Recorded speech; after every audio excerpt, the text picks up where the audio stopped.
출애굽기 34장 1절에서 9절까지입니다. 하나님께서 모세에게 다시 하나님의 말씀을 주시겠다. 아주 중요한 응답을 하신 겁니다. 이 말은 다시 언약을 맺겠다. 다시 말씀 안에서 계약을 맺겠다. 그런 말씀이에요. 사실 이 돌판을 모세가 집어던져서 깨트렸는데 이것은 돌판을 모세가 깬 게 아닙니다. 백성들이 깬 겁니다. 깨진 계약서를 아무리 금고에다가 잘 보관한다고 그 계약서가 의미가 있는 게 아니에요. 이미 깨졌기 때문에 그 돌판은 그냥 돌판일 뿐입니다. 그래서 모세가 그걸 집어던지고 그걸 갈아가지고 마시게 한 거예요. 그리고 이제 하나님께서 그 백성들과 다시 깨어진 관계를 이제 회복하기 위해서 다시 말씀을 주시겠다. 돌판을 깎아라. 그리고 그걸 가지고 산으로 올라가라. 똑같이 만들어라. 그리고 아무것도 새기지 말라. 이 말은 뭐냐면 계약을 맺을 준비를 해라. 하나님의 말씀을 받을 준비를 해라. 그리고 거기에는 어떤 것도 새기지 말라. 내 입장은 어떻다. 이것도 쓰지 말고 내 변명도 쓰지 말고 내 철학도 쓰지 말고 내 논리나 이론도 쓰지 말고 그냥 백지로 남겨두라. 깨끗하게 남겨두라. 깨끗한 마음으로 준비를 해라. 그리고 누구도 동행하지 말라. 짐승도 그 앞에서 뭘 뜯어먹고 이런 것도 하지 말라. 그리고 하나님께서 2절에 보면 특별한 장소를 지정해 놓으셨어요. 시내산에 올라가서 그 꼭대기에서 내가 너에게 보여줄 것이다. 지정된 장소가 있습니다. 약속한 장소가 있습니다. 그러니까 하나님의 말씀을 그냥 아무데나 가서 그냥 듣고 싶은 얘기를 골라서 듣는 게 아닙니다. 또 여기는 혼자 가야 됩니다.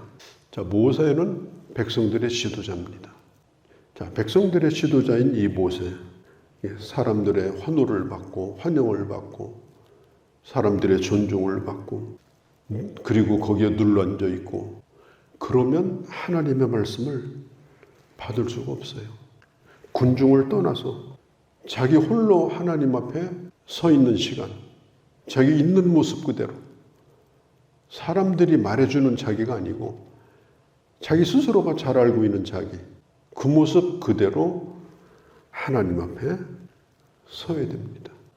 모세가 처음 주님 만났을 때 내 신발을 벗어라 이렇게 말씀했잖아요. 그 말은 뭐예요?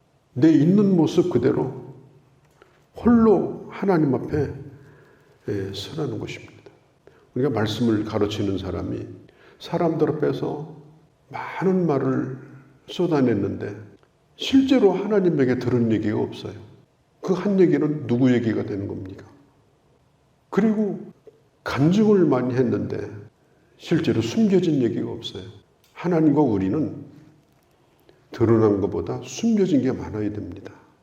하나님과 나 사이에 채 말하지 아니한 그 비밀이 더 많아야 돼요. 그냥 다 말해붙이고 다 가르치고 했는데 보니까 완전히 그냥 아무것도 아니에요. 하나님을 1대1로 만난 적이 없는 사람이에요. 주의 음성을 들은 적이 없어요. 자, 그러면 이걸 어떻게 합니까? 하나님의 아들이신 예수님도 기도하러 올라갈 때 홀로 기도하러 가셨어요. 제자들은 저 산 밑에다 놔두고 너희는 거기 있어라. 너희는 거기서 기도해라. 그리고 홀로 올라가셨어요. 아브라함이 제물을 바치려고 모리아산 꼭대기로 올라갈 때도 그 종들을 다 산 밑에다 내려다 놓고 그리고 이삭만 데리고 올라갔어요. 왜냐? 이삭은 제물이니까. 그런 시간을 통해서 온전한 헌신이 이루어진 겁니다.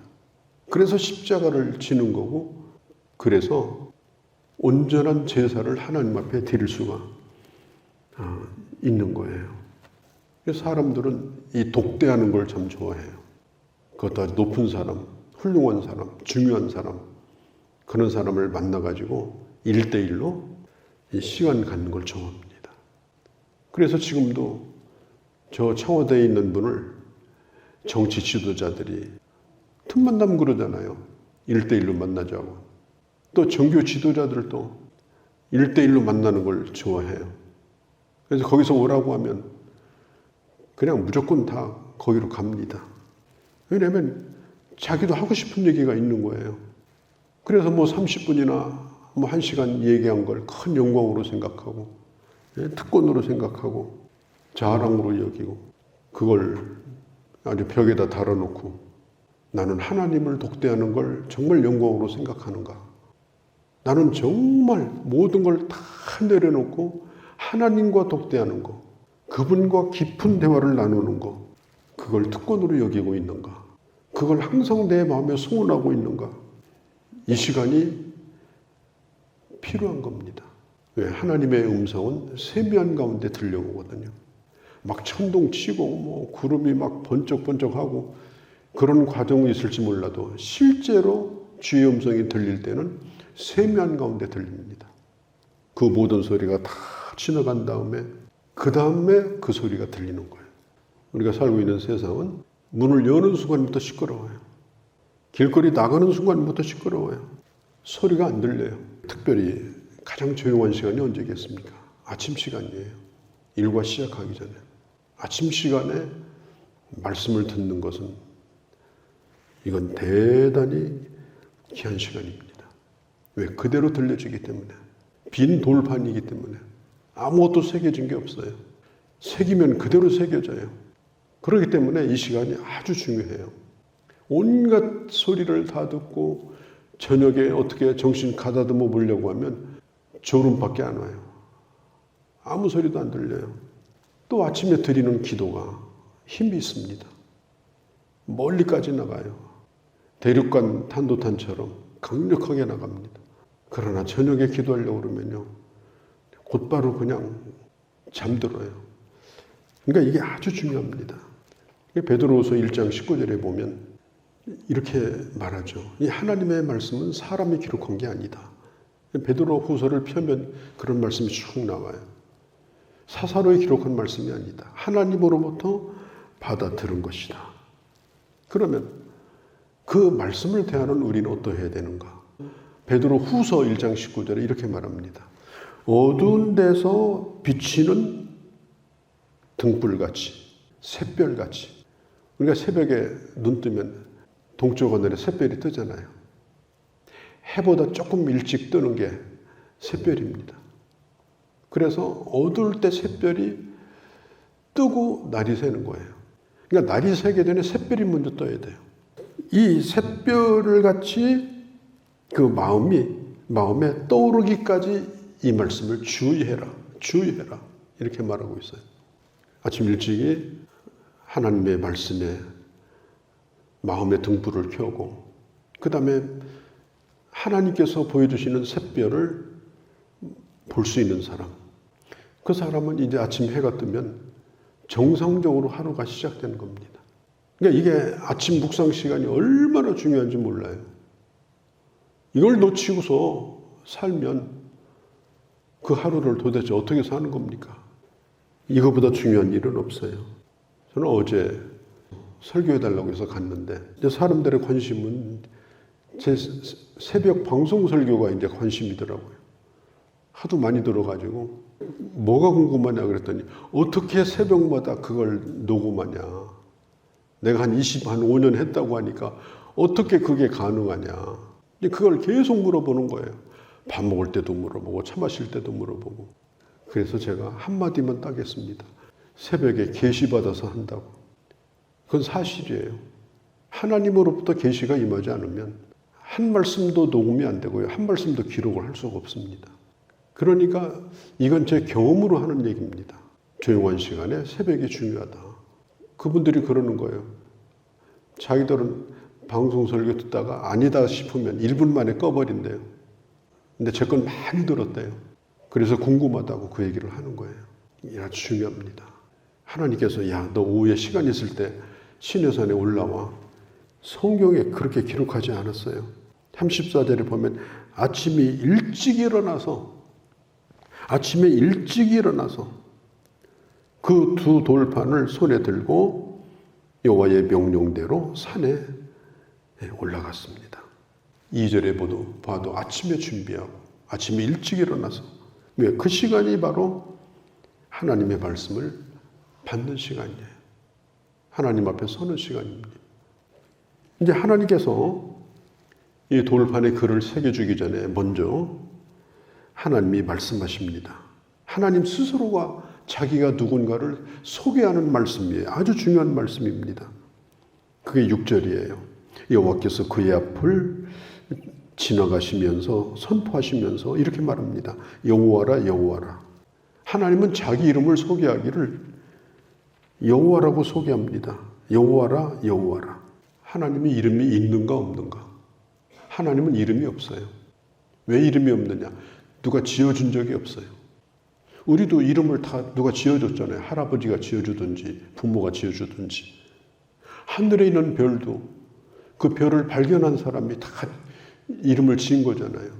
하나님이 아담에게도 땅에 기어다니는 것까지 다 이름을 짓게 만들었잖아요. 어디든지 있는 물건도 다 이름을 지었잖아요. 심지어 집에서 기르는 강아지도 이름 짓잖아요. 이 세상의 모든 건 다 자기 이름이 있어요. 그리고 그건 지은 거예요. 그런데 하나님이 뭐 하려고 자기 이름 짓습니까? 그런데 하나님이 자기를 소개하기를 두 번이나 반복해요. 나는 여호와다, 여호와다. 이 말은 뭐냐면 나는 이름이 없다 이런 뜻이에요. 그럼 이름이 없으면 뭐냐? 나는 나다 이런 뜻입니다. 나는 나다. 내가 누구냐? 나다. 하나님은 그런 분이에요. 본래부터 나다. 그런 뜻이 야훼, 여호와라는 뜻입니다. 나는 본래부터 나다. 네가 만든 것도 아니고 네가 지은 것도 아니다. 이건 아주 중요한 말입니다. 제가 그리스에 갔을 때 그리스 제일 북쪽에는 데살로니카가 있습니다.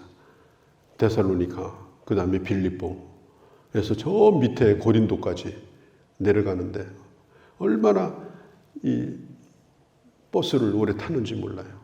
그런데 그 안내하는 여자 안내원이 이 그리스 신화를 완전히 머릿속에 꿰는 거예요. 그래서 제가 그리스 신화를 몇 시간 들어봤는데요.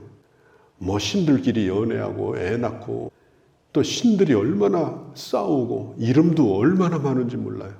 그걸 다 외우더라고요. 그러니까 이 세상의 모든 신은 그리스 신화뿐 아니라 모든 우상은 자기들이 만들어 놓고 자기들이 갖다 붙인 이름이에요. 유일하게 이름이 없는 미지의 신이 아니라 하나님 미지의 신이 아니에요. 하나님은 스스로 계신 본래부터 계신 그분인 것입니다. 그래서 독일의 유명한 순교자인 본회포 목사님은 그가 아주 유명한 말을 했습니다. 나는 신 없이 신 앞에 서고 싶다. 이 말은 뭐예요? 내 앞에는 어떤 신도 없다. 오직 나의 신은 하나님이다. 나는 신 없이 신 앞에 서고자 한다. 나는 어떤 것도 의지하지 않는다. 하나님만이 나의 신이다. 하나님은 누구냐? 내가 바로 여호와다. 아주 중요한 말씀입니다. 그리고 하나님은 은총은 천대에 베풀어 주시고 그리고 회개하면 죄를 용서하시고 그러나 그 벌을 변제하지 아니하시고 3, 4대의 그 악행을 보응하리라. 이 보응이라는 말은 영향력을 끼치게 하리라. 죄의 영향력을 회개하면 빨리 끊어내야 된다. 그렇게 해야 하나님의 축복이 더 빨리 임한다. 그리고 하나님의 복은 천대에 이르게 된다. 그리고 마지막으로 모세가 드리는 이 9절의 기도는 우리를 주의 기업으로 삼으소서.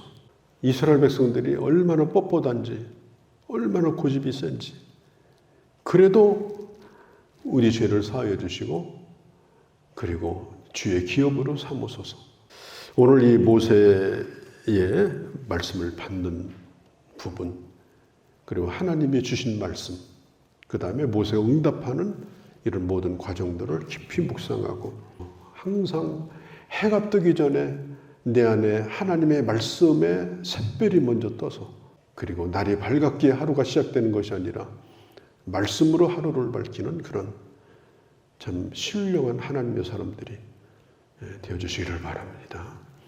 거룩하신 우리 아버지, 오늘도 저희들을 사랑하셔서 이 아침도 불러주시고 주의 말씀을 듣고 기도하게 하시니 감사합니다. 하나님 아버지, 오늘도 옥토와 같은 마음을 가지고 주의 말씀을 마음에 새기고 갑니다. 그리고 이 말씀 붙들고 기도하기를 원합니다. 그리고 종일토록 이 말씀 생각하며 살기를 원합니다.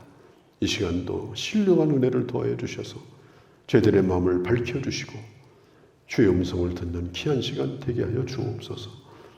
이 하루도 주께 의탁하오며 예수님의 이름으로 기도하옵나이다. 아멘.